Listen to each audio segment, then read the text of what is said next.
If you go to the hardware store and buy a hammer, you generally expect it to drive a nail exactly the same way on a Tuesday as it does on a Thursday. Right. Like, you'd never accept a hand tool that has good days and bad days. No, of course not. That would be completely useless. Exactly. Like, if you hit a nail and your hammer suddenly decided, I don't know, to turn it into a screw, you'd throw that tool straight in the trash. Yeah. You'd demand a refund. You really would. And yet, for anyone out there listening who has actually integrated AI into their daily workflow, you know exactly what I'm talking about here. You sit down, you ask the system to do something completely routine, and the results feel just wildly inconsistent. They really do. And honestly, that inconsistency is, it's the primary pain point for modern users right now. Right. I mean, you feel like you are providing the exact same input, but the machine is just treating you differently every single time you log on. Yeah, it's maddening. It creates this massive friction that, frankly, makes people just want to abandon the technology entirely. Well, today we are going to look at how to fundamentally shift that interaction. We're doing a deep dive into this really fascinating piece by Aaron Rose. It was published on tech-reader.blog, and it's called The Secret Life of AI Patience and Flexibility. It's a great read. It really is. And our mission for you today is to basically move you away from that baseline technical frustration we all feel and toward a mental model that actually unlocks what these systems are really built to do. Yeah, and Aaron Rose chooses a really interesting narrative device to explore this, actually. Yeah. Instead of, just giving us a standard dry technical breakdown. Which you all read a million times. Right, exactly. Instead of that, he sets a scene in this grand, foggy Victorian library in London. I love the vibe of that. Very dramatic. It's super atmospheric. Right. And we follow these two characters. So there is Margaret, who's a senior software engineer, and she approaches technology with this very deliberate, almost philosophical calm. And then there's Timothy. He's her junior colleague, and he comes in out of the London fog, sits down, and is just entirely fed up with the AI he's been trying to use for his daily tasks. It's so relatable because it strips away all the usual, the tech bro jargon we usually hear, no parameters, no neural networks, token limits, whatever. It just frames the struggle as this fundamentally human issue of expectation. Exactly. So Timothy's complaint actually mirrors that hammer analogy we were just talking about. He tells Margaret that he has been using the AI for 3 weeks, and on Tuesday, it gave him an answer that was confidently wrong. Confidently wrong. Yeah, the worst kind of wrong. Right. And then on Wednesday, it produced something extraordinary, just brilliant. But then by Thursday, it was back to just being mediocre. So he essentially compares the software to a wildly unpredictable human colleague. Which is such a good way to put it. Mm-hmm. And Margaret's response to this is she asks him what tools he relied on before this new technology. Like the classic software we all use. Right. And he lists things like documents, templates, spreadsheets. And she points out that for 40 years, we have trained ourselves to use completely obedient, deterministic machines. Deterministic, meaning it does what you say. Yes. Determinism in computer science basically means that a specific input will always, without fail, yield the exact same output. You click Save. The system executes a save command. Exactly. You tell a spreadsheet to sort a column alphabetically, and it follows a strict hard-coded rule to sort that column. The machine doesn't have a mood. It doesn't approximate. Okay, let's unpack this, because Yeah. this feels like the core mental hurdle for anyone trying to adopt AI. We're taking 4 decades of expectations about how software is supposed to behave, and we're just forcing them onto a completely different category of architecture. Totally. It's like we're trying to use a standard desk calculator, but we've actually hired this brilliant, eager intern who occasionally daydreams. Oh, that's a great way to think about it. Right, like you ask the intern for a complex math equation, and sometimes they give you this beautiful novel theorem, and other times they just, draw a picture of a horse. Yeah, exactly. But if I ask a calculator a question and it refuses to give me a deterministic answer, I consider that calculator broken. So my question is, isn't this lack of determinism just a polite way for developers to excuse broken software? Well, if we connect this to the bigger picture, we really have to look at the underlying mechanics of large language models. This lack of determinism, it's not a bug.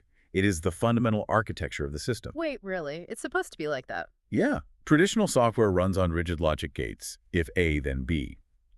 But AI models run on probabilities. They are these massive neural networks that weigh the statistical likelihood of one concept relating to another. Okay. So if an AI were strictly deterministic like your spreadsheet, it would be entirely incapable of parsing the messy, ambiguous reality of human language. Oh, because human language isn't an if A then B equation. Exactly. It could Right. never draft a nuanced email or brainstorm a marketing campaign or understand a joke. So the gap Margaret is identifying here is that we keep trying to operate a probabilistic engine as if it were a deterministic calculator. Wow. Okay, which naturally leads to the problem Timothy runs into on that Tuesday, Yes. because he treats the AI like a deterministic database, and it completely backfires on him. Spectacularly. Yeah. He tells Margaret that he asked the AI to summarize a specific client report. And the system generated this highly professional summary, but it included all these statistics and metrics that he had never seen before. This completely made up. Just totally fabricated. But it presented these entirely fake numbers with absolute unquestionable authority. Right, and we all know the term for this by now. Yeah. A hallucination. Yeah, AI hallucination. But what Rose's piece does so effectively through Margaret is explain the structural reason why this happens, which goes right back to that probabilistic architecture we just talked about. When Timothy asks for a summary, the AI is not executing a search query.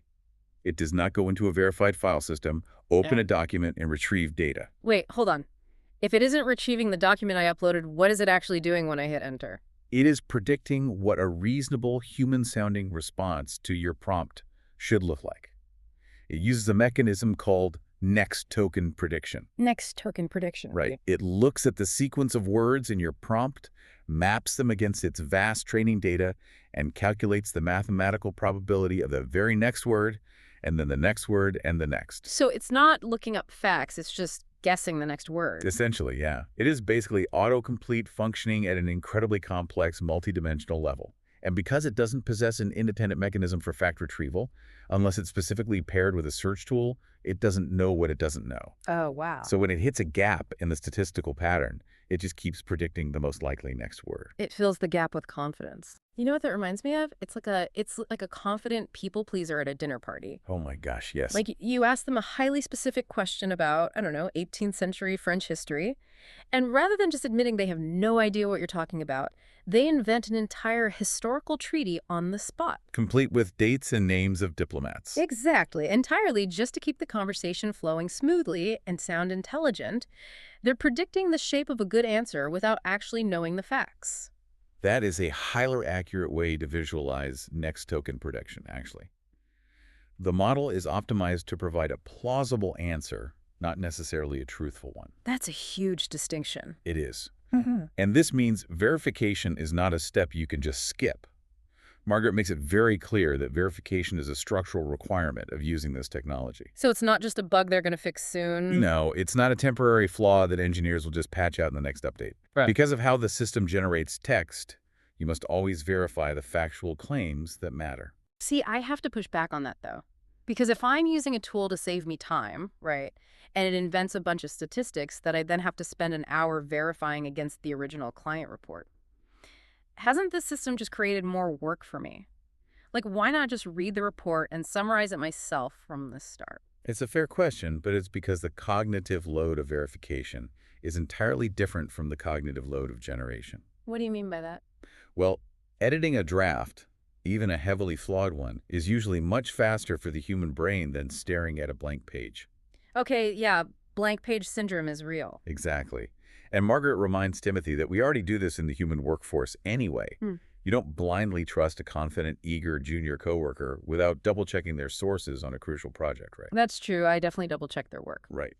So learning which of the AI's outputs require heavy, line-by-line scrutiny like financial metrics or legal precedents, and which can just be taken at face value like brainstorming lists or tone adjustments, that's a judgment muscle you develop over time. Okay, so if asking the system for hard facts is dangerous without heavy verification, where is the actual value?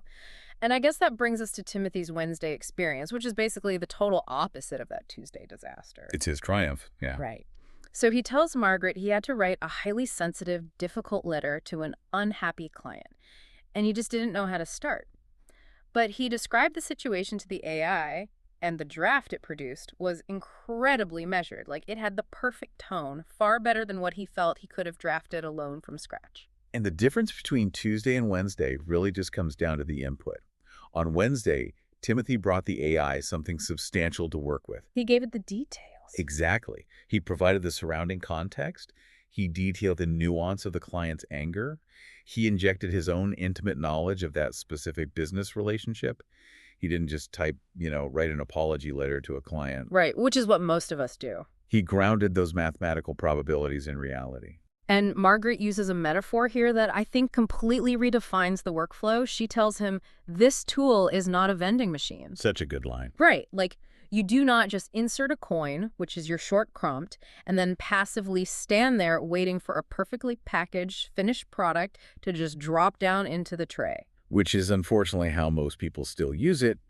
But in a probabilistic model, when you use a vague 5-word prompt, the model has an incredibly wide universe of possible words it could predict next. Because it has no guardrails. Right, so it just defaults to the most generic, average-sounding corporate speak imaginable. But when you provide context, you are restricting the mathematical space the model operates in. Okay, here's where it gets really interesting, though. If the quality of the output is deeply, fundamentally connected to the specific context, nuance, and clarity that I provide, aren't I just doing all the actual work? Yes. Wait, really, just yes. Yes. And Margaret doesn't apologize for this reality at all. She acknowledges that the modern workflow is no longer about starting from a blank page. It's about curation and architecture. Curation and architecture. Yeah. And look, no shiny tech marketing campaign is going to tell you that plainly, because they want to sell the illusion of a magic vending machine. Of course, just click a button and your work is done. Exactly. But the truth is, bringing context to the AI is the actual work. You are doing the high-level human thinking, curating the facts, defining the parameters, setting the emotional tone, and the AI is doing the lower-level heavy lifting of generating the actual prose. So it's a shift from a transaction to a collaboration. If you treat it like a transaction, you will always get Tuesday's results. Every time. So to consistently get Wednesday's results, Margaret tells Timothy that the user needs to bring 2 specific qualities to the keyboard. And what's wild is neither of them are technical skills. No, not at all. She says you need flexibility and patience. Yes. Let's examine flexibility first, because this is huge. Margaret points out that the AI model you're interacting with today is not mathematically the same model you used last month. Which is wild to think about. It is. These are dynamic systems. Yeah. A prompt that worked flawlessly in February might completely fail to produce the same quality in April. Which is terrifying for anyone who relies on routine. I mean, we are so used to learning a software interface once, like memorizing where the buttons are in our video editing software or our spreadsheet tool, and then we just coast on that knowledge for 5 years. Why does the AI keep changing? Because the developers are constantly adjusting the weights behind the scenes. The weights? Yeah, they use processes like RLHF, which stands for reinforcement learning from human feedback, to penalize the model for unsafe answers and reward it for helpful ones. Oh, okay. We're continuously running background fine-tuning. They silently update the hidden system prompts that guide the AI before you even type your first word. And as a result of all that, the statistical probabilities shift. So the math literally changes. Exactly. So if a user lacks flexibility, they will hit a brick wall the moment their go-to prompt stops working. You have to hold your understanding of the tool loosely. If the model updates and your prompt breaks, you have to adjust your approach and see what the new mathematical weights respond to. And she notes this applies universally. Like, Timothy is using Claude in the story, but Margaret says the name on the cover does not matter. The underlying principles, the lack of determinism, the constant background shifting, that applies to whatever tool you're using. It applies to all of them. Which brings us to the second non-technical skill, patience. She explains that the first answer the AI gives you is almost never the final answer. It's just a starting point, a rough draft. Right. The users who actually extract massive value out of these systems treat that first response as the beginning of a conversation. They push back on the AI, they refine their parameters, they ask again with more clarity. And Timothy reacts to that the way most users would, honestly. He tells her that having to iterate and converse with a machine sounds rather exhausting. I mean, he's not wrong. He isn't.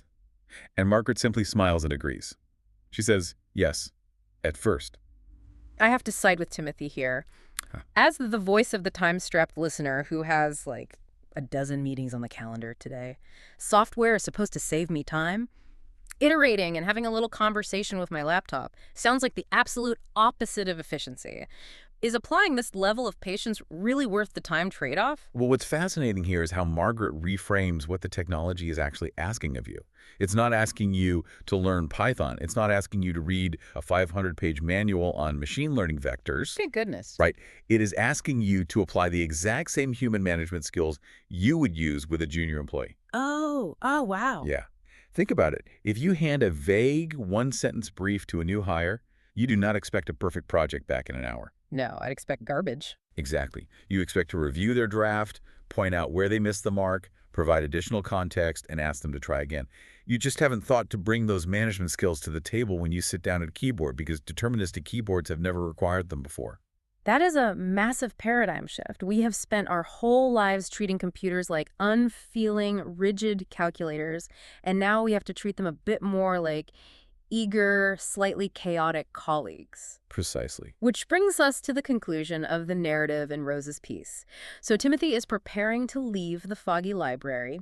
He wraps his scarf back around his neck, but before he heads out into the London weather, he turns to Margaret to tell her the end of the story about that Wednesday letter. The highly sensitive apology letter to the client. Right, the one that went so well. He tells her that the client actually wrote back. And they told Timothy it was the most thoughtful correspondence they'd received from the company in years. Wow. And Margaret, maintaining her deliberate calm, holds his gaze and delivers the core message of the entire piece. She tells him, both of you did that. Both of you did that. Right. The AI generated the specific sequence of words, yes. But it was Timothy's human input, his nuanced context, his emotional intelligence, and his judgment that structured those words in a way that actually resonated with another human being. So what does this all mean for you, the listener? Let's synthesize the actual workflow changes we've explored today, because if you want to stop pulling your hair out over AI's good days and bad days, the first step is dropping the expectation of determinism. Absolutely. Yeah. You have to stop treating these platforms like calculators or vending machines. Acknowledge that you are working with a probabilistic text predictor. And because it is predicting text rather than retrieving facts, expect hallucinations. Like, just assume they will happen. Make verification a mandatory, non-negotiable part of your process when dealing with hard data. It does not know what it does not know. And when you want high-quality output, you must manipulate the context window. Bring heavy, specific context to your prompts. Give it the details. Yes. The more nuance and grounding reality you provide, the narrower the mathematical possibilities become, and the better the collaboration will be. And finally, practice those two deeply human skills. Bring flexibility to your workflow because the models will inevitably shift beneath your feet due to background updates. And bring the patience to iterate, converse, and manage the AI rather than just accepting or rejecting its very first draft. This really raises an important question about how we adapt to this technology long-term, because we are fundamentally changing our posture toward our tools, moving from operators of machinery to curators of information. Yeah, we really are. Which actually leads me to a final thought I want to leave you with today. We started by talking about the frustration of a hammer that has good days and bad days, and how we have to learn to talk to this new kind of tool. Yeah. But if interacting with AI requires us to be highly specific in our requests, incredibly patient when our instructions are misunderstood, and deeply aware of the surrounding context we bring to the table, is it possible that learning to properly prompt and manage AI is actually training us to become better, clearer, more empathetic communicators with other human beings? Oh, that is a great thought. Think about that the next time you are refining a prompt. Until then, keep exploring.